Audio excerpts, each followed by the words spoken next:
তো বন্ধুরা দেখো আমি এখানে মাশরুম চাষ করুম। তো মাশরুম চাষের লেগে যে পদ্ধতি থাকে সেই পদ্ধতিটি আমি রেডি করতেছি। তো এখানে একটা ঝুড়ি লয়ে লেছি, পুরান ঝুড়িরে কাইটটা রেডি করে লেছি, সেদিকে মাশরুমটি বাইরিব। আর এদিকে খেটটিরে পচাই টচাই রেডি করে লেছি। পচাই আর রৌদ্রতে কিছু দেওয়ান লাগে 48 ঘন্টা এটিরে ভিজাই রাখছিলাম। আর এদিকে দেখো মাশরুমের বিচি লয়ে এসেছি অলরেডি। তো আমি এইভাবে এটারে লাগাইতেছি, আমি জানি না অ্যাকচুয়ালি কেমনে কি করে। তো তোমরা যদি জানো আর কি, তাহলে আমার অবশ্যই জানাইও এটা কিভাবে কি করে। তো আমি এমনিতেই মানে একটা বিড়া বানান লাগে আমি জানি, অনেকে অনেক পদ্ধতিতে করে। তো আমি এটা একটু মুসরাই এইভাবেই দিয়া করছি। তো তোমরা জানলে একটু কমেন্টে জানাইও। তো আমি অর্ধেকটি বিচি রাইখা দিছি আর অর্ধেকটি লাগাইছি। তো কিভাবে এটা করে আমার অবশ্যই তোমরা কমেন্ট করে জানাইও। আর দেখো কত কিছু করার যে সব। তো দেখো মানুষের শিকারও শেষ নাই আর শখেরও শেষ নাই।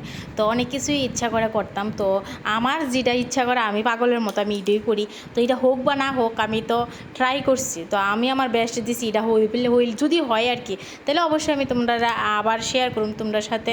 তো তোমরা আমার প্রসেসিং অবশ্যই ট্রাই করো না, কারণ